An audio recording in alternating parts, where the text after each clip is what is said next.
हाँ जी, कैसे हैं सब। नमस्कार। मेहनत कर में आपका फिर से एक बार हार्दिक स्वागत है।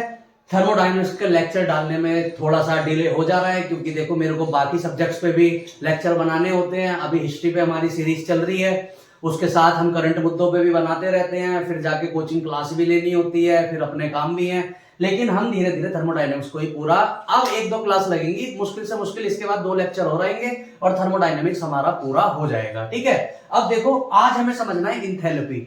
इससे पहले हम थर्मोडायनेमिक्स के लेक्चर 1 में हमने पूरा इंट्रोडक्शन पढ़ा, लेक्चर 2 में हमने अच्छे से हीट को समझा था, कैसे इस पे हीट क्या होता है। फिर उसके बाद हमने मोलर स्पेसिफिक हीट कैपेसिटी और स्पेसिफिक हीट कैपेसिटी को पढ़ा। उसके बाद लेक्चर नंबर 3 में हमने इंटरनल एनर्जी और वर्क को अच्छे से पढ़ा था कि कब वर्क पॉजिटिव होगा, कब वर्क नेगेटिव होगा। उसके बाद हमने इंटरनल एनर्जी पढ़ी कि पूरे सिस्टम में बहुत सारे मॉलिक्यूल्स होते हैं, तो मॉलिक्यूलर लेवल पे, एटॉमिक लेवल पे, क्वांटम लेवल पे जो छोटे छोटे पार्टिकल्स होते हैं उन सब की एनर्जी का सम कहलाता है internal energy. CP minus CV बराबर आर वाला रिलेशन पढ़ा था और लास्ट में हमने कुछ न्यूमेरिकल्स करे थे। अगर आपने नहीं देखी वो क्लास तो जाके पहले उसको देखे, तभी ये चीजें आगे जाके समझ आएंगी। ठीक है, आज हमारा चौथा वेरिएबल शुरू हो रहा है थर्मोडायनेमिक्स में, जो है इंथैल्पी।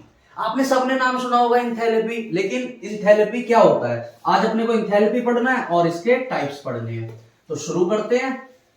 निकाल लीजिए कॉपी पेन, बैठ जाइए सारे डिस्टरबेंस से बिल्कुल दूर होके और दिमाग के तार बिल्कुल सीधे करके अपना सारा फोकस लगाइए बिल्कुल सामने बोर्ड पे। इंथैल्पी देखो, इंथैल्पी की आप किताब में देखेंगे तो एक सिंपल डेफिनेशन मिलती है कि एनर्जी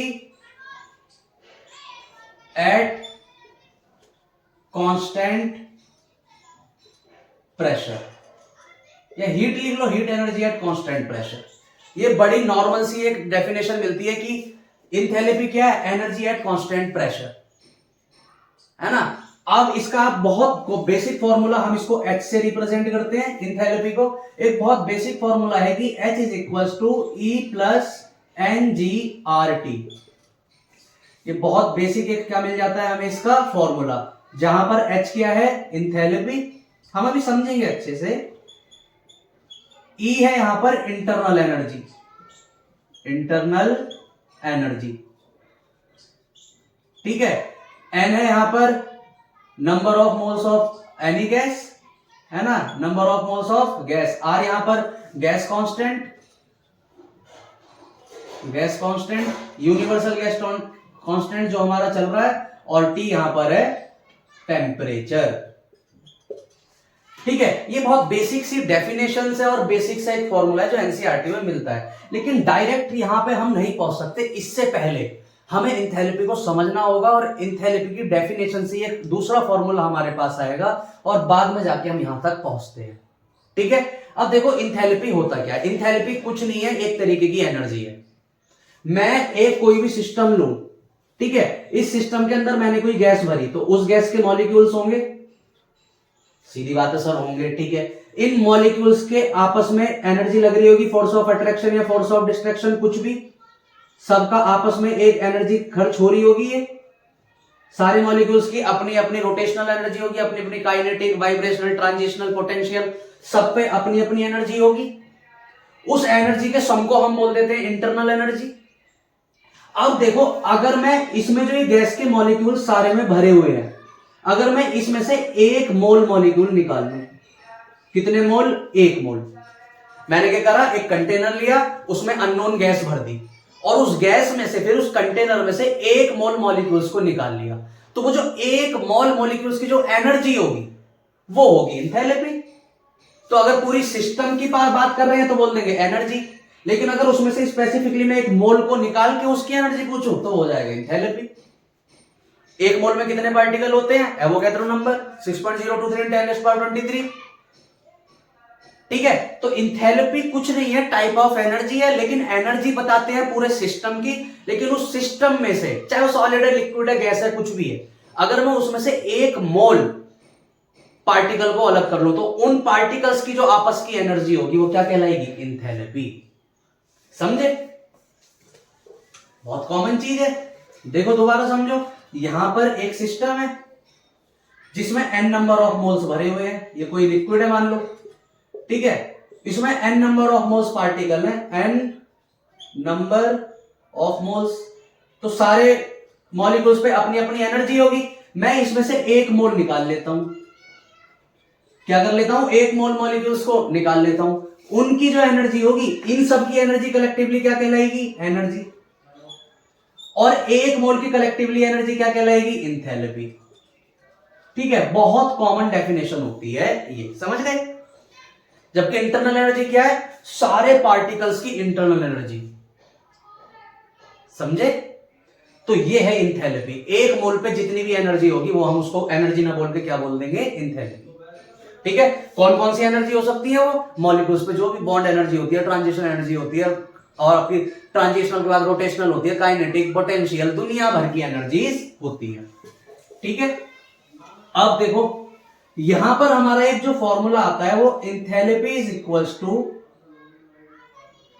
इंटरनल एनर्जी प्लस उस पे किया गया वर्क डन। अब देखो ये क्या लिख दिया मैंने, मान के चलो अभी यहां पे कुछ नहीं था, ठीक है, तो यहां पे कुछ प्रेशर है, कुछ वॉल्यूम है, हमें नहीं पता क्या है। ठीक है, मैंने यहां पे लाके एक सिस्टम सेटअप कर दिया और उस सिस्टम के अंदर कोई गैस भरी हुई है। ठीक है, सिस्टम के अंदर गैस भरी हुई है, उस गैस के अंदर मॉलिक्यूल्स हैं, मॉलिक्यूल्स है इस गैस के अंदर, क्योंकि गैस किससे मिलकर बनी होगी, मॉलिक्यूल्स से। मॉलिक्यूल्स को और तोड़ेंगे तो क्या आएगा, एटम, एटम को और तोड़ेंगे तो क्या आएगा, क्वांटम पार्टिकल्स, क्वांटम पार्टिकल्स में क्या आ जाएगा, न्यूट्रॉन, प्रोटॉन, इलेक्ट्रॉन। इन सब पे अपनी एनर्जी जो होगी वो होगी इंटरनल एनर्जी, जिसको हमने यू से दिखा दिया। तो इंथैल्पी क्या है, इंटरनल एनर्जी का हमने टोटल ले लिया। अब देखो पीवी, देखो क्या है यहां पर पहले कुछ नहीं था, मैंने यहां पर एक सिस्टम सेटअप किया, तो यहां का जो प्रेशर होगा उसको डिस्टर्ब किया, यहां का जो वॉल्यूम होगा उसको डिस्टर्ब किया, और इस सिस्टम के हिसाब से मैंने वर्क करके प्रेशर और वॉल्यूम को सेटअप किया, एस्टेब्लिश किया। समझ रहे हो नहीं, पहले यहां पर कुछ और प्रेशर था, मान के चलो एटमॉस्फेरिक प्रेशर लग रहा था, वॉल्यूम कुछ और था। जब मैंने सिस्टम को लाके यहां पे सेटअप किया तो मुझे कुछ वर्क करना पड़ा, इसी वर्क को हम क्या बोल देते हैं, पीवी, क्योंकि वर्क का हम फॉर्मूला पढ़ चुके हैं, पी डेल्टा वी पढ़ चुके हैं ना। तो ये वर्क कितना किया मैंने, वर्क पीवी किया, प्रेशर इनटू वॉल्यूम, क्योंकि वर्क का फॉर्मूला होता है हमारा थर्मोडायनेमिक्स में, हम समझ चुके हैं। तो क्या होगा, टोटल इंथैल्पी अगर मुझसे पूछी जाएगी तो मैं क्या बताऊंगा, इनकी जो इंटरनल एनर्जी है यू, प्लस जितना मैंने वर्क किया उसको मैं प्लस कर दूं तो मेरी क्या निकल जाएगी, टोटल इंथैल्पी। समझे। अब देखो यहां पंगा क्या है कि आप कभी भी एग्जैक्ट मॉलिक्यूलर लेवल पे जाके इंथैल्पी को मेजर ही नहीं कर सकते। यहां पे सेम वही कंडीशन है जो इंटरनल एनर्जी में थी। एक मॉलिक्यूल्स की जो इतना छोटा है, जो दिख ही नहीं पाएगा, जिसका माइनस में साइज है, और ऊपर से उस पर इतनी सारी एनर्जीज है, आप एक टाइम पे इतनी सारी एनर्जी का कैसे कैलकुलेशन कर पाएंगे, कर ही नहीं पाएंगे। तो जैसे हम एग्जैक्ट इंटरनल एनर्जी नहीं निकाल सकते, वैसे ही हम एग्जैक्ट इंथैल्पी नहीं निकाल सकते। हम क्या निकाल सकते हैं, चेंज, और चेंज को हम किससे दर्शाते हैं, इससे। चेंज इन इंथैल्पी हम निकाल सकते हैं। चेंज इन इंथैल्पी कैसे निकालेंगे कि change in internal energy plus change in pressure and volume. अगर मेरे को ये पता चल जाए कि इंटरनल एनर्जी में कितना चेंज हुआ है और प्रेशर और वॉल्यूम में कितना चेंज हुआ है, तो दोनों को मैं इस फॉर्मूले पे रख के कैलकुलेट करके चेंज इन इंथैल्पी निकाल लूंगा। हमने इंटरनल एनर्जी को बहुत अच्छे से समझा था कि हम कैसे वहां पे चेंज निकालते हैं। ठीक है, अब देखो, अब यहां पे दो कंडीशन हो सकती हैं। दो कंडीशन सबसे पहले देखो क्या हो सकती है कि आप जब इंथैल्पी को कैलकुलेट कर रहे हैं तो प्रेशर भी चेंज हो रहा है और वॉल्यूम भी चेंज हो रहा है। क्वेश्चन में मान के चलो आपको क्या दे रखा है कि दो प्रेशर है, दो वॉल्यूम है, चेंज इन इंटरनल एनर्जी भी दे रखा है। तब बताइए इंथैल्पी कैसे निकलेगा। जब दो प्रेशर है और दो वॉल्यूम है, तब हम फॉर्मूला क्या लगाते हैं, delta H is equals to delta U plus P1V1 minus P2V2 minus P1V1। एक मिनट, P2V2 माइनस P1V1। ये हमें क्या बता रहा है कि चेंज इन प्रेशर, P2 में से P1 घटा दो तो चेंज इन प्रेशर आ जाएगा, V2 में से V1 घटा दो तो चेंज इन वॉल्यूम आ जाएगा। यही तो हमें रखना है, change in pressure and change in volume. जब दोनों वेरिएबल चेंज हो रहे हो तो हम क्या कौन सा फॉर्मूला रखेंगे, delta H is equal to delta U plus P2 V2 minus P1 V1। Question में मान के चलिए आपको यू दे रखा है, दो प्रेशर दे रखे, जैसे मैं अभी करा भी देता हूं। देखो मान के चलो, calculate delta H for given condition. देखो अभी क्लियर हो जाएगा कैसे निकालते हैं। आपको डेल्टा एच निकालना है, आपको गिवन कंडीशन दे रखी है, स्टेट 1 और स्टेट 2। स्टेट 1 में मान के चलिए आपको 3 ATM दे रखा है, प्रेशर 5 लीटर दे रखा है, वॉल्यूम और 273 केल्विन दे रखा है, टेम्परेचर। स्टेट 2 में आपको 6 ATM दे रखा है, प्रेशर 8 लीटर दे रखा है, वॉल्यूम और 373 केल्विन दे रखा है, टेम्परेचर। टोटल इस सिस्टम की जो इंटरनल एनर्जी दे रखी है, इंटरनल एनर्जी मतलब डेल्टा यू, वो मान के चलिए दे रखा है आपको 50 जूल, और वो आपसे बोल रहा है बताओ डेल्टा एच कितना होगा। अब देखो डेल्टा यू आपको कितना दे रखा है, 50, रख दो डेल्टा यू कितना है 50, प्लस P2 V2 कितना है 6 इंटू 8 माइनस P1 V1 कितना है मेरा, प्रेशर 1 कितना है 3 और वॉल्यूम मेरा 1 कितना है 3 इंटू 5 हो गया ये। अब देखो ये क्या हो जाएगा, 50 प्लस 6 8 जा 48 माइनस 15, 38 में से 15 जाएंगे 33, ये हो जाएगा 33। तो 50 प्लस 8 5 गए, ये हो जाएगा 33 और टोटल ये हो जाएगा 83 आ गया। अब भैया इसकी यूनिट लिखनी है तो एनर्जी है तो क्या होगी, जूल। समझे? तो दो प्रेशर दे रखे थे आपको, दो क्या दे रखे थे, वॉल्यूम। टेम्परेचर तो आपका पागल बनाने के लिए दे रखा था, जो सो दैट आप कंफ्यूज हो जाए, लेकिन टेम्परेचर का तो कोई काम ही नहीं था यहाँ पे, ठीक है। और इंटरनल एनर्जी आपको दे दी थी, तो आपने सीधा फॉर्मूला ठोका और 2 मिनट में निकाल दिया, ठीक है। तो एक फॉर्मूला तो आप सीधा क्या लगा देंगे, ये वाला, ठीक है। अगर दो प्रेशर दो वॉल्यूम दे रखे हैं तो लगा दोगे ये वाला।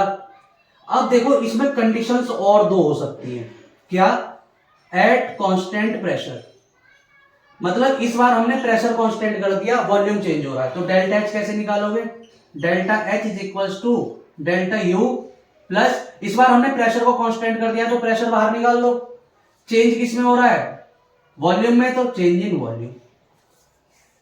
ऐसे ही अगर मैं बोलूं at constant volume, constant volume मतलब इस बार मैंने क्या कांस्टेंट कर दिया, वॉल्यूम, तो इस बार मेरा फॉर्मूला क्या होगा, delta H is equals to delta U plus, जब मैंने वॉल्यूम कांस्टेंट कर दिया तो वॉल्यूम को बाहर ले आओ, चेंज किस में हो रहा है, प्रेशर में, तो डेल्टा पी, ठीक है। ये कुछ फॉर्मूले हैं जो इंथैल्पी निकालने में हमारे काम आते हैं। नीचे वाला दिखता है, मैं देखूं एक बार,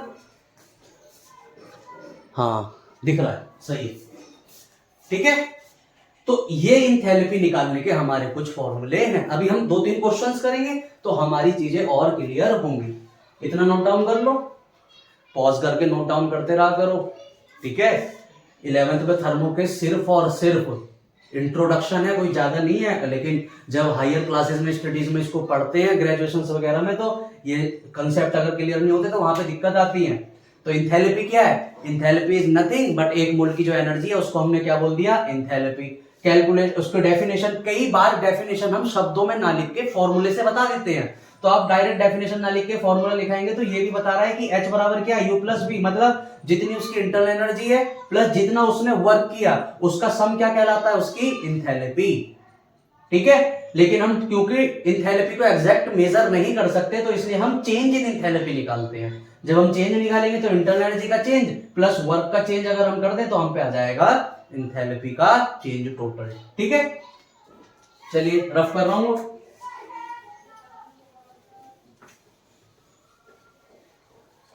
चलो क्वेश्चन करते हैं। क्वेश्चन है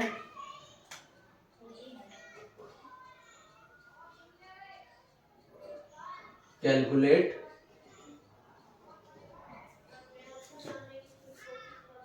enthalpy of a system, enthalpy of a system in given condition, in given condition. आपको स्टेट ए दे रखी है जहां पर 5 एटीएम प्रेशर है, 5 ही एटीएम, 5 लीटर वॉल्यूम है और 6 नंबर ऑफ मोल्स है। ठीक है, ये नंबर ऑफ मोल्स नहीं ले रहे, टेम्परेचर ले लेते हैं। नंबर ऑफ मोल्स से आपका कंसेप्ट गड़बड़ा जाएगा। 50 डिग्री सेंटीग्रेड टेम्परेचर है। स्टेट 2 प्रेशर ले लेते हैं यहां पर हम 8 एटीएम बच्चों। वॉल्यूम ले लेते हैं, कितना ले, चलो 6 लीटर ले लो तुम कह रहे हो तो। और टेम्परेचर ले लेते हैं 80 डिग्री सेंटीग्रेड। गिवन है कि जो इंटरनल एनर्जी है वो 30 जूल है। निकालिए, पॉज करिए, निकालिए। बिल्कुल अभी किया, सेम वैसे ही, इसमें तो कोई चेंज ही नहीं है। बिल्कुल अभी किया था हमने। कौन सा फॉर्मूला लगाओगे जब दो वेरिएबल्स दे रखे, दो प्रेशर दो वॉल्यूम, बताओ। तो हम इसमें फॉर्मूला क्या लगा देंगे, delta H is equals to delta U plus P2V2 minus P1V1 लगा देंगे। देखो हम लिख सकते हैं P1 हमारा कितना दे रखा है 5, P2 कितना दे रखा है 5, अरे V1 कितना दे रखा है 5, ऐसे ही P2 कितना दे रखा है 8, V2 कितना दे रखा है 6। रख दो वैल्यू पे। डेल्टा यू बराबर कितना दिया है 30 प्लस P2V2 8 6 जा 48, क्या बात है, बार बार वही आ रहा है 48। P1V1 25, 5 5 25, 30। ये इसमें से जाएगा तो इस बार कितना बचेगा, ये गया 3, ये गया 2, तो इस बार कितना आया 23 30 53 53 जूल। ठीक है, पर मोल, इसकी एग्जैक्ट आजकल फैशन चल गया है जूल पर मोल लिखने का, तो यूनिट होती है ये, समझे। जूल पर मोल लिखने का आजकल फैशन चल रहा है तो लिख देते हैं। और दूसरा, क्योंकि थर्मोडायनेमिक्स में छोटी मोटी हम इंथैल्पी की बात तो करते नहीं, इसमें या तो बहुत सारी इंथैल्पी रिलीज होती है या बहुत सारी इंथैल्पी की रिक्वायरमेंट होती है, इसलिए हम जूल में भी डील ना करके किलो जूल में करते हैं डील। ठीक है, तो किलो जूल पर मोल इसकी हो जाएगी एग्जैक्ट यूनिट। समझे जी, कर लोगे, चलो।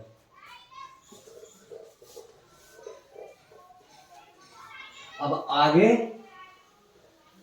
हम पढ़ते हैं types of enthalpies, types of enthalpies.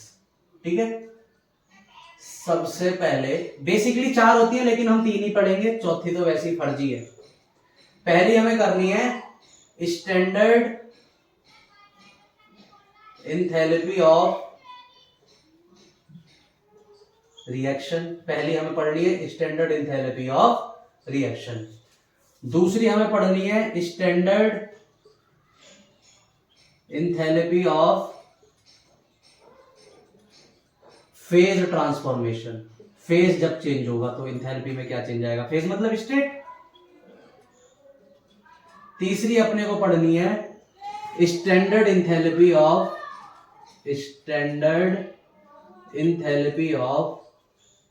Formation. वैसे इसमें थर्मल स्टैंडर्ड इंथैल्पी पढ़नी होती है, मैं चलो थोड़ा सा बता दूंगा। बेसिकली हमें 3 टाइप्स की स्टैंडर्ड इंथैल्पीज को पढ़ना होता है। ठीक है, अब देखो सबसे पहला हमारा टर्म है स्टैंडर्ड इंथैल्पी ऑफ रिएक्शन। कोई रिएक्शन हो रही है, मान के चलो कार्बन प्लस ऑक्सीजन CO2 बना रहे हैं। ठीक है, अब कार्बन जब ऑक्सीजन के साथ कंबाइन होके CO2 बना रहा है तो या तो इसको बनाने में एनर्जी लगी होगी या इसने अपनी एनर्जी कुछ लूज करके तब ये स्टेबल फॉर्म में आके इसने CO2 बनाया होगा। 2 ही प्रोसेस हो सकते हैं, या तो एक्सोथर्मिक या एंडोथर्मिक, कि या तो इसने एनर्जी लूज करके कंबाइन मॉलिक्यूल बना लिया या एनर्जी गेन करके कंबाइन मॉलिक्यूल बना लिया, है ना, 2 ही काम हुए होंगे। तो स्टैंडर्ड एंथैल्पी ऑफ रिएक्शन का मतलब होता है कि एक रिएक्शन को होने में जितनी एनर्जी लगी वो कहलाएगी स्टैंडर्ड इंथैल्पी ऑफ रिएक्शन। लेकिन यहां पर एक टर्म जुड़ गया है, स्टैंडर्ड। स्टैंडर्ड का मतलब होता है at STP, at STP standard temperature and pressure. Standard conditions होनी चाहिए। स्टैंडर्ड मतलब कुछ पैरामीटर तय कर, जैसे स्टैंडर्ड का मतलब होता है टेम्परेचर तुम्हें 273 केल्विन ही लेना है, प्रेशर तुम्हें 1 एटीएम ही लेना है, वॉल्यूम तुम्हें 22.4 लीटर ही लेना है। तो ये हमने कुछ कंडीशंस क्या कर दी, डिफाइन कर दी। तो ये स्टैंडर्ड कंडीशंस होती हैं। तो अगर स्टैंडर्ड कंडीशंस पे कोई रिएक्शन हो रही है तो उसको जितनी एनर्जी लगी है वो क्या कहलाएगी, स्टैंडर्ड इंथैल्पी ऑफ रिएक्शन। एक रिएक्शन में जितनी इंथैल्पी लगी या लूज हुई या गेन हुई वो उसकी क्या कहला देगी, स्टैंडर्ड इंथैल्पी ऑफ रिएक्शन। बस कंडीशन याद रखनी है, याद रखना वो स्टैंडर्ड का मतलब ही है कि ये जो रिएक्शन हो रही है ये एसटीपी पे हो रही है। ठीक है, तो ये तो बहुत बेसिक सी चीज है। अब आता है standard enthalpy of phase transformation कि एट एसटीपी मतलब टेम्परेचर हमने फिक्स कर दिया है, टेम्परेचर कितना कर दिया है 273 केल्विन, प्रेशर हमने फिक्स कर दिया है कितना 1 एटीएम, और वॉल्यूम वैसे वॉल्यूम भी कर देते हैं, वॉल्यूम होता है 22.4 लीटर। हम क्या कर देते हैं, इन कंडीशंस को फिक्स कर देते हैं, इस कंडीशन को बोलते हैं एसटीपी। ठीक है, अब देखिए standard enthalpy of phase transformation, constant temperature and pressure पर, नॉट कांस्टेंट बल्कि स्टैंडर्ड टेम्परेचर एंड प्रेशर पर अगर कोई अपनी स्टेट चेंज कर रहा है। एक बात बताओ, आइस से जब लिक्विड बनता है तो कुछ ना कुछ तो इंथैल्पी का चेंज आता है, तभी तो आइस से लिक्विड बनता है। वरना अगर एनर्जी बिल्कुल सेम रहे तो आइस आइस ही रहेगी, पानी बनेगा ही क्यों। आइस तो आइस ही रहेगी, कुछ ना कुछ तो आइस के अंदर चेंज आता है जो किस में कन्वर्ट हो जाती है, लिक्विड में। ठीक है, अब जब आइस अगर लिक्विड में कन्वर्ट हो रही है इस कंडीशन पर तो हम उसको क्या बोलेंगे, जितनी उसको इंथैल्पी लगी है आइस से लिक्विड बनने में स्टैंडर्ड कंडीशन पे उसको हम बोलते हैं standard enthalpy of phase transformation. Phase मतलब स्टेट चेंज हो रही है मैटर की, तो मैटर की स्टेट चेंज हो रही है, वो सॉलिड से लिक्विड में जा रहा है, और सॉलिड से जब वो लिक्विड में जा रहा है स्टैंडर्ड टेम्परेचर एंड प्रेशर पर, तो जितनी एनर्जी उसको लगी या एनर्जी उसने गेन करके कंडीशन चेंज करी उसको हम बोल देंगे standard enthalpy of phase transformation. Simple. Third हमारी आती है स्टैंडर्ड इंथैल्पी ऑफ फॉर्मेशन, ये मेन है, इसको अच्छे से समझते हैं। ये लिख लेना, अभी रफ कर रहा हूं, पॉज करके लिखना। ठीक है, अब देखो स्टैंडर्ड इंथैल्पी ऑफ फॉर्मेशन जरूरी चीज है, इसको अच्छे से समझो। स्टैंडर्ड इंथैल्पी ऑफ फॉर्मेशन, देखो फॉर्मेशन का मतलब ही कुछ ना कुछ बनेगा। ठीक है, स्टैंडर्ड फॉर्मेशन का मतलब है कुछ फॉर्म कर रहे हैं, लेकिन किस कंडीशन पर, स्टैंडर्ड कंडीशन पर, मतलब एसटीपी पे। अब मान के चलो मैंने कार्बन को ऑक्सीजन से रिएक्ट कराया तो मेरा क्या बन गया, CO2। कितने मोल है, 1 मोल है। ठीक है, तो कार्बन ऑक्सीजन के साथ रिएक्ट करके उसने 1 मोल मेरा क्या बनाया, CO2, तो एक नया कंपाउंड बना। तो कार्बन और ऑक्सीजन की मदद से स्टैंडर्ड टेम्परेचर एंड प्रेशर पर जब मैंने कोई मॉलिक्यूल्स बनाया तो कुछ ना कुछ मेरी उसमें एनर्जी लगी होगी, इंथैल्पी खर्च हुई होगी, या मैंने गेन किया होगा। जो भी इंथैल्पी का इसमें चेंज हुआ स्टैंडर्ड कंडीशन पे उसको हम बोलते हैं स्टैंडर्ड इंथैल्पी ऑफ फॉर्मेशन। लेकिन इसमें हमें याद क्या रखना है, इसमें जो नोट डाउन करके हमें लिखना है वो ये कि इसमें हम बेसिक एलिमेंट्स का यूज करते हैं। किसका, बेसिक एलिमेंट्स और मॉलिक्यूल्स। अभी तुम समझोगे मैं क्या लिखना चाह रहा हूं। ये सबसे पहले समझो स्टैंडर्ड इंथैल्पी ऑफ फॉर्मेशन क्या है। 1 मोल, देखो इंथैल्पी का मतलब ही है 1 मोल। हमने बताया 1 मोल की एनर्जी क्या कहलाती है, इंथैल्पी, शुरू में हमने देखा। तो स्टैंडर्ड कंडीशन पर 1 मोल कोई भी सब्सटेंस फॉर्म होने के लिए जितनी एनर्जी मेरे को रिक्वायर्ड है या जितनी एनर्जी वो लूज करेगा उस टोटल हम एनर्जी को क्या बोलेंगे, स्टैंडर्ड एंथैल्पी ऑफ फॉर्मेशन। लेकिन हमें याद रखना है इसमें जो हम कंपाउंड बनाएंगे वो बिल्कुल बेसिक एलिमेंट से बनेंगे। कार्बन डाइऑक्साइड बनाने के हम पे 1,00,000 तरीके होते हैं। सोडा लाइम को इससे रिएक्ट करा दिया, ये हमने इतना हाइड्रोकार्बन पढ़ा, उसमें CO2 इतनी जगह बाई प्रोडक्ट था, ठीक है।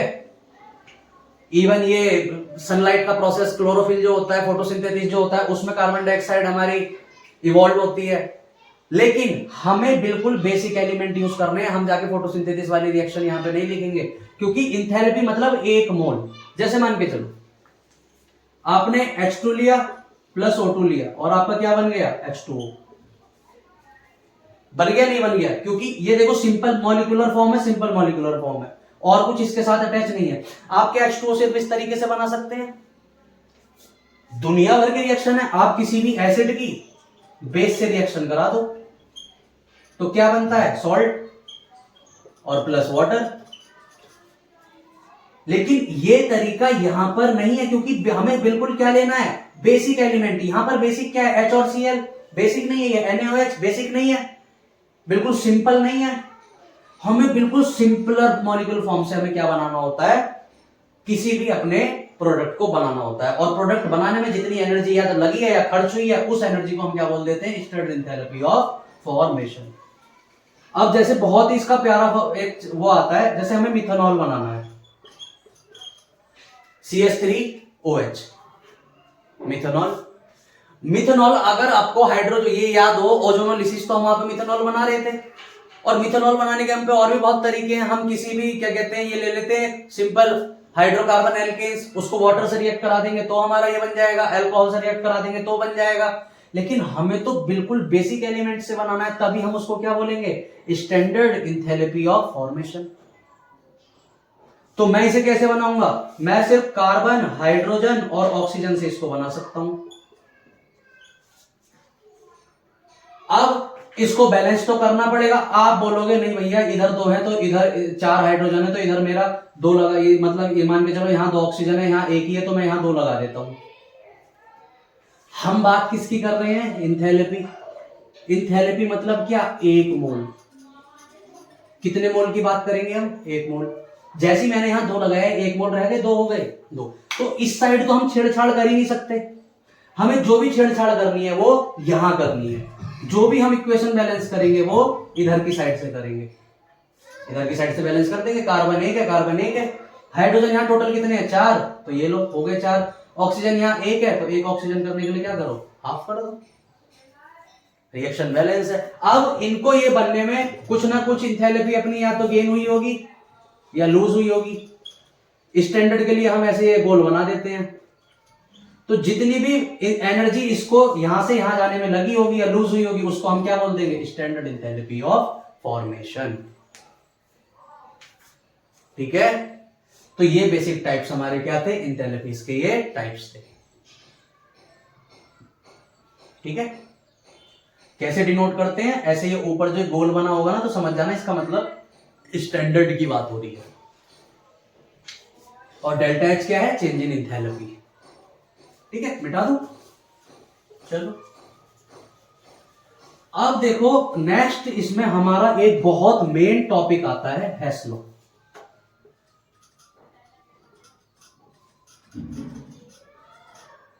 ठीक है, हेस लॉ ये बहुत इंपॉर्टेंट टॉपिक है। हेस लॉ हमारा क्या बोलता है, देखो पहले समझो। कोई मेरा ए रिएक्टेंट था, उससे मैंने बी प्रोडक्ट बनाया। ठीक है, तो ए से बी प्रोडक्ट बनाने में मुझे कुछ ना कुछ इंथैल्पी लगी होगी, वो मैंने मान ली डेल्टा एच नॉट। जो भी इंथैल्पी मेरी लगी ए से बी बनाने में कुछ ना कुछ मेरी इंथैल्पी लगी होगी, वो मैंने मान लिया एच नॉट। एक तरीका ये, ठीक है। लेकिन दूसरा तरीका क्या हो सकता है कि मुझे ए से बी में ही जाना है, लेकिन मैं पहले ए से सी में जाऊं, सी से मैं डी में जाऊं, डी से मैं ई में जाऊं, ई से मैं एफ में जाऊं और एफ से मैं बी में जाऊं। ठीक है, तो हेस लॉ क्या कहता है कि जो टोटल एनर्जी ए और बी में लगी है वो इस चीज पे डिपेंड ही नहीं करती कि आप किस पाथ से गए। वो इस चीज पे डिपेंड ही नहीं करती कि आपका पाथ क्या है, छोटा है बड़ा है, नहीं।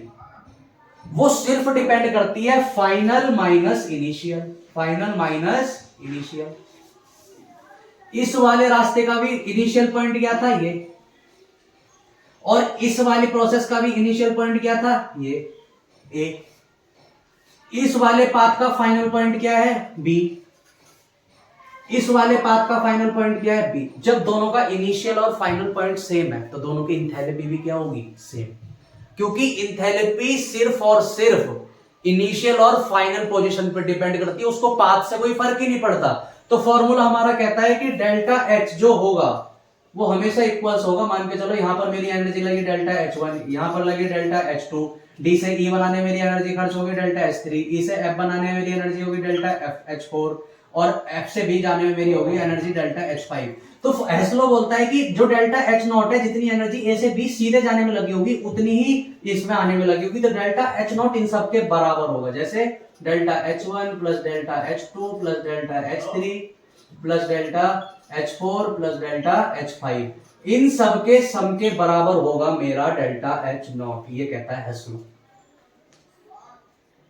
ठीक है, इस पे सवाल करेंगे हम, बहुत जबरदस्त सवाल बनेंगे। ठीक है, हेस्लो से बहुत अच्छे अच्छे क्वेश्चंस आते हैं। लेकिन हेस्लो आप समझो कहता क्या है, हेस्लो कहता है कि कोई भी ए से बी प्रोडक्ट बन रहा है तो पाथ पे डिपेंड नहीं करता, वो फाइनल और इनिशियल पे डिपेंड करता है सिर्फ, और अगर वो ज्यादा पाथ फॉलो कर रहा है तो उसका सम एक मेन पाथ के बराबर ही आएगा। जितनी वैल्यू इसकी अकेले की है, इन सब का सम करने पे इसकी वैल्यू के बराबर ही इन सब का आएगा। जैसे मान के चलो अगर इसको बनाने में मेरे को 200 जूल एनर्जी लगी, तो इन टोटल की भी मैं जब सम कर दूंगा, इसका सम प्लस इसका सम, इसका सम, इसका सम, इसका सम, तो टोटल मिला के इसका भी सम 200 ही आएगा। ये कहता है हेस्लो। ठीक है जी, समझ गए? चलो, हेस्लो याद रखना, क्वेश्चंस बहुत आते हैं इस पे। अब देखो कुछ कैरेक्टरिस्टिक्स पढ़ लो इंथैल्पी की, कैरेक्टरिस्टिक्स ऑफ इंथैल्पी। सबसे पहला, it is state function, is state function. State function मतलब इंथैल्पी में अगर मेरे को चेंज निकालना है तो वो सिर्फ और सिर्फ डिपेंड करेगी स्टेट पे, और स्टेट हम कैसे निकालते हैं, डेल्टा फाइनल माइनस इनिशियल। जब भी मेरे को स्टेट फंक्शन की बात होती है, मतलब हम क्या बोल रहे होते हैं कि फाइनल में से इनिशियल में माइनस कर दूं तो वो मेरे को बता देगा उसमें चेंज कितना हुआ है। स्टेट फंक्शन का मतलब ये है कि वो सिर्फ फाइनल और इनिशियल पर डिपेंड करते हैं। फॉर एग्जांपल, ये ग्राफ है आपके पास, ये एक पॉइंट है और ये बी पॉइंट है। ठीक है, एक सीधा साधा बच्चा है, यहां से शुरू हुआ और सीधा ऐसे चला गया, कुछ ना कुछ एनर्जी लगी होगी। लेकिन एक है घुमक्कड़, वो जा रहा है ऐसे, फिर जा रहा है ऐसे, फिर जा रहा है ऐसे, फिर जा रहा है ऐसे, फिर ऐसे, फिर ऐसे, फिर ऐसे, फिर ऐसे, और तब ऐसे यहां पहुंचा। अब इसको देखो, ये गया है इस पाथ से और ये गया है इतने लंबे पाथ से, घूमता हुआ घूमता हुआ, घुमक्कड़ था मान लिया। होते हैं क्लास में बहुत सारे बच्चे ऐसे जो पानी पीने के बहाने बाहर जाएंगे, 10 मिनट बाद तो आते हैं ब्रेक लेके, होते हैं ऐसे बच्चे। अब जो इंथैल्पी है वो इस चीज पे डिपेंड ही नहीं करती कि भाई तू किस रास्ते से आया है, कहीं से भी आ, यहां से घूम के आ जाता, कोई प्रॉब्लम नहीं है, यहां से हमें उससे मतलब नहीं है। हम देखेंगे सिर्फ तेरा इनिशियल पॉइंट क्या था और तेरा फाइनल पॉइंट क्या था। देखो, इसका भी इनिशियल पॉइंट फाइनल पॉइंट ये है, इसका भी इनिशियल फाइनल पॉइंट ये, तो दोनों की इंथैल्पी क्या होगी, सेम। तो दोनों की इंथैल्पी हमने कैसे निकाली, फाइनल माइनस इनिशियल, और फाइनल माइनस इनिशियल जिनका हम निकालते हैं उनको हम क्या बोल देते हैं, स्टेट फंक्शन। ये थर्मोडायनेमिक्स के लेक्चर 1 में हमने बहुत अच्छे से समझा। ठीक है, दूसरा, साइक्लिक प्रोसेस में इंथैल्पी होगी 0। देखो, साइक्लिक प्रोसेस का मतलब हो रहा है कि जहां से स्टार्ट हो रहा है वहीं पे आके रुक जा रहा है। ये मान के चलिए ए है, यहां से शुरू हुआ, यूं गया, यहीं आके रुक गया, तो जहां से शुरू हुआ वहीं आके रुक गया। चेंज कितना आया, 0। चेंज कितना आया, 0 आया ना भाई, तो जहां से शुरू हुआ वहीं पे आके रुक गया। तो साइक्लिक प्रोसेस में इंथैल्पी कितनी होगी, 0 होगी, क्योंकि जो वैल्यू यहाँ पे है उसी वैल्यू में से उस वैल्यू को माइनस कर दूंगा तो क्या आएगा, 0। तीसरा, इट इज एक्सटेंसिव प्रॉपर्टी। कैसी property, it is extensive property. ये सारा इंट्रोडक्शन हमने लेक्चर 1 में अच्छे से पढ़ा था। एक्सटेंसिव मतलब ऐसी प्रॉपर्टी जो सिर्फ और सिर्फ साइज ऑफ सिस्टम पे डिपेंड करती है। अगर सिस्टम का साइज बढ़ेगा तो इंथैल्पी बढ़ जाएगी, सिस्टम का साइज छोटा होगा तो इंथैल्पी घट जाएगी, सीधी सी बात है। एक सिस्टम है मेरा, ये मैंने इसके अंदर गैस भर दी, ठीक है। अभी सिस्टम छोटा है तो मॉलिक्यूल्स के पास इंटरनल एनर्जी कम है, इंटरनल एनर्जी कम है, इसका मतलब इंथैल्पी उसकी कम है। अब मैंने सिस्टम ले लिया बड़ा, तो इसमें मॉलिक्यूल्स आएंगे मेरे ज्यादा। अब जब मॉलिक्यूल्स मेरे ज्यादा है तो सबके पास इंटरनल एनर्जी जब सम करोगे तो ज्यादा आएगा, और इंटरनल एनर्जी का सम ज्यादा आएगा तो इंथैल्पी ज्यादा आएगी। तो इंथैल्पी एक ऐसी प्रॉपर्टी है जो साइज ऑफ सिस्टम पर डिपेंड करती है। सिस्टम ऑफ साइज अगर छोटा होगा तो इंथैल्पी कम होगी, सिस्टम ऑफ साइज अगर बड़ा होगा तो इंथैल्पी लार्ज हो जाएगी, ठीक है।